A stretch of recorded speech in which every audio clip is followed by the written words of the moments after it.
सूचनाओं का संरक्षण। लास्ट चैप्टर में हमने सीखा कि सूचनाएं होती क्या हैं, किस तरीके से हमें सूचनाओं को रखना चाहिए, किस तरीके से सूचनाएं हमें प्राप्त होती हैं, हमें कभी भी सूचनाओं को गलत व्यक्ति से नहीं शेयर करना चाहिए। हमने सूचना के बारे में, डाटा के बारे में बहुत कुछ पढ़ा। अब हम देखते हैं कि हम सूचनाओं का संरक्षण कैसे करते हैं। परिचय। अब तक आपने डाटा इनपुट करना, उसकी प्रोसेसिंग, उसे फ्लॉपी, प्रिंटर, सीडी अथवा अन्य किसी आउटपुट डिवाइस तक पहुंचाना सीख लिया है। भाई अब तक हमने पूरी क्लास में ये सीखते आए हैं कि हम अपने डेटा को इनपुट कैसे करते हैं, उस पर प्रोसेसिंग कौन करता है, किस तरीके से प्रोसेसिंग होती है, अगर हमें अपना आउटपुट चाहिए तो हम कैसे कैसे देख सकते हैं, हार्ड कॉपी में कैसे आ सकता है या किसी और डिस्क में कैसे जा सकता है। परंतु एक मुख्य बात सदा याद रखनी चाहिए, क्या कि हमें इन सभी की रक्षा गर्मी, धूल, वायरस, अन्य हानिकारक तत्वों से करनी चाहिए। भाई जो हमारे कंप्यूटर के हार्डवेयर हैं, अगर हम उनका ध्यान नहीं रखेंगे तो क्या वो जिस तरीके से फ्लो में काम करते हैं कर पाएंगे? बिल्कुल भी नहीं कर पाएंगे। तो हमारी रिस्पॉन्सिबिलिटी बनती है कि हम अपने कंप्यूटर को सही ढंग और सही तरीके से रख पाएं। इस पार्ट में हम इन सभी विषयों पर चर्चा करेंगे। तो हम बात करेंगे इस पूरे अध्याय में कि किस तरीके से हमें क्या क्या करना चाहिए कंप्यूटर की सेफ्टी के लिए। हम अपने कार्य हेतु तथ्य एवं सूचनाओं को एकत्रित करने के लिए अपने मित्र, पुस्तकालय अथवा अध्यापक, अध्यापिका की मदद लेते हैं। भाई हमें जब इंफॉर्मेशन चाहिए होती है तो या तो हम टीचर से पूछते हैं, ठीक है, या अपने किसी फ्रेंड से पूछते हैं, अपने घर में पूछते हैं, बहुत लोगों की मदद से हम इंफॉर्मेशन को कलेक्ट करते हैं। हम हमेशा वास्तविक तथ्य प्राप्त करना चाहते हैं, ये तो सच बात है। हम ये तो कभी नहीं चाहेंगे कि हमें कोई गलत इंफॉर्मेशन दे दे। हम यही चाहेंगे कि हमें जो भी इंफॉर्मेशन जहां से भी मिले वो बिल्कुल सही होनी चाहिए। जो तथ्य या सूचनाएं हमको प्राप्त होती हैं उन्हें कच्ची सूचनाएं कहते हैं। जो भी इंफॉर्मेशन हमें मिलती है उसे हम रॉ डाटा कहते हैं, जो मैनेज नहीं होता या सिर्फ ऐसा डाटा होता है जिसे हम समझ सकते हैं।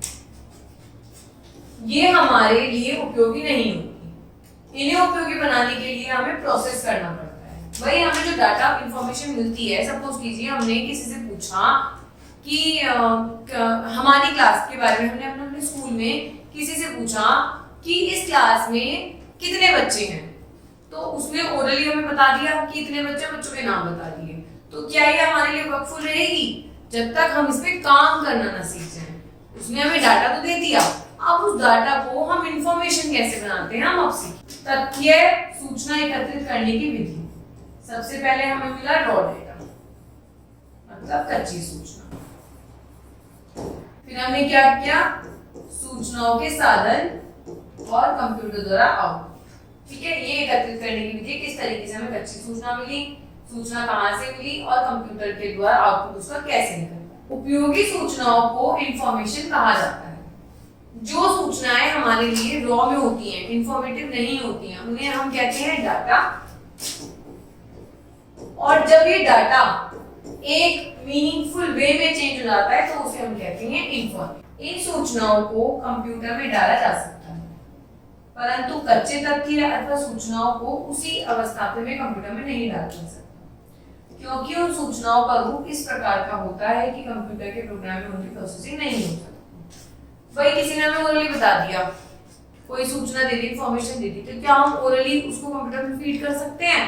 बिल्कुल भी नहीं कर सकते। पर जब हम उसमें प्रोसेसिंग करते हैं, काम करते हैं, उसे इंफॉर्मेशन बना लेते हैं, तो वो इंफॉर्मेशन हम कंप्यूटर में फिक्स कर सकते हैं बहुत ही आराम से। सूचनाओं के समूह में निम्नलिखित तत्व होने चाहिए। हमारी सूचनाओं में क्या क्या होना चाहिए? एक वेल स्ट्रक्चर होना चाहिए, उसके अंदर लॉजिक होना चाहिए, स्पष्टता होनी चाहिए और ऑथेंटिसिटी मतलब प्रमाणिकता होनी चाहिए। एक तो वो एक प्रॉपर वे में बनी हुई हो, ठीक है, बिल्कुल तर्क वाली होनी चाहिए, सही होनी चाहिए, ऐसी होनी चाहिए स्पष्टता से कोई भी समझ सके और बिल्कुल वास्तविक होनी चाहिए। यदि सूचनाओं में उपयुक्त तत्व पाए जाते हैं तो हम उन्हें कंप्यूटर में डाल सकते हैं। सूचनाओं के साधन। अब सूचना किस किस तरीके से हमें प्राप्त होती है, हम ये पढ़ते हैं कि सूचनाएं ऐसे कौन कौन से तरीके होते हैं जिनके द्वारा हमें सूचनाएं प्राप्त हो सकती हैं। सूचनाओं के साधनों को स्पष्ट शब्दों में समझना आवश्यक है। सूचनाओं के समूह इस प्रकार है।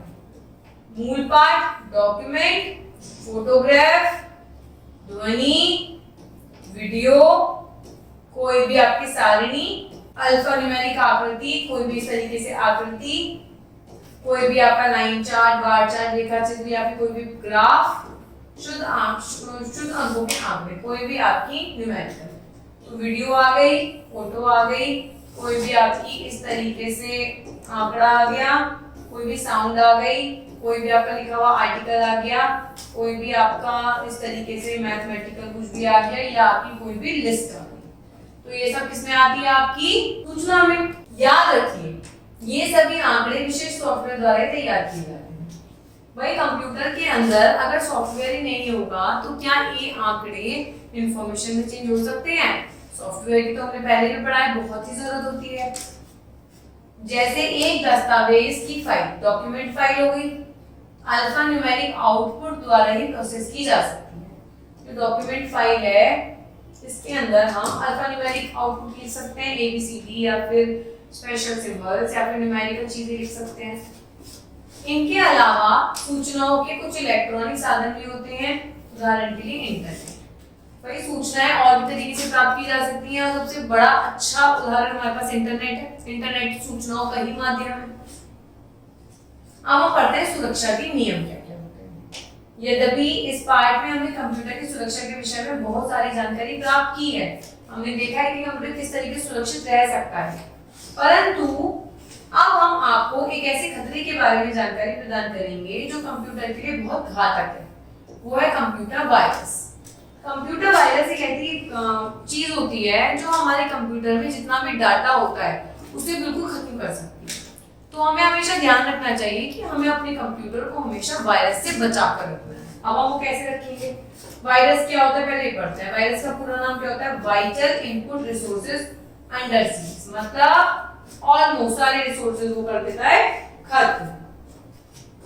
यह आपके कंप्यूटर पर floppy, CD, zip floppy, email सूचनाओं द्वारा पहुंच जाता है।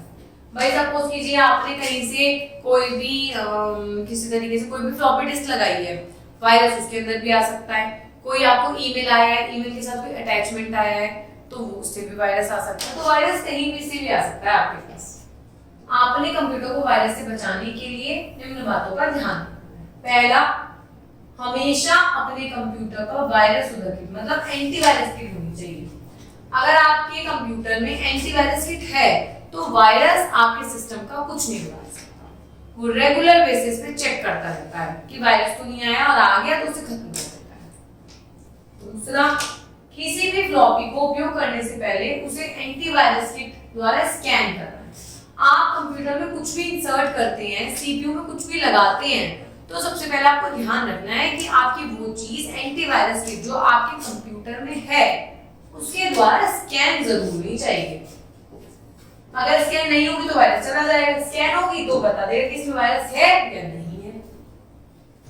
जो फ्लॉपी, सीडी, जिप फाइल संदेह पे है उनका उपयोग नहीं करना चाहिए। यदि आपके कंप्यूटर में वायरस आ जाता है तो उसे यथाशीघ्र वायरस उद्धृत किट से साफ करने के बाद ही चालू करना चाहिए। सबसे इंपॉर्टेंट काम होता है एंटीवायरस किट का। यदि आपके कंप्यूटर में एंटीवायरस किट है तो वायरस आपके कंप्यूटर का कुछ भी नहीं बिगाड़ सकता। सेफ्टी से आपको यूज करना है। कोई भी पेन ड्राइव है, कोई भी फ्लॉपी डिस्क है, कोई भी सीडी है, अगर आप लगा भी रहे हैं कहीं बाहर से तो आपको ध्यान रखना है कि वो एंटीवायरस के द्वारा स्कैन जरूर होनी चाहिए। तो इस तरीके से हार्डवेयर की जो हम सुरक्षा करते हैं वो इस तरीके से करते हैं, धूल, मिट्टी, पानी इन सबसे बचा के। और सॉफ्टवेयर की रक्षा किससे करते हैं हम? एंटीवायरस किट के द्वारा। Thank you.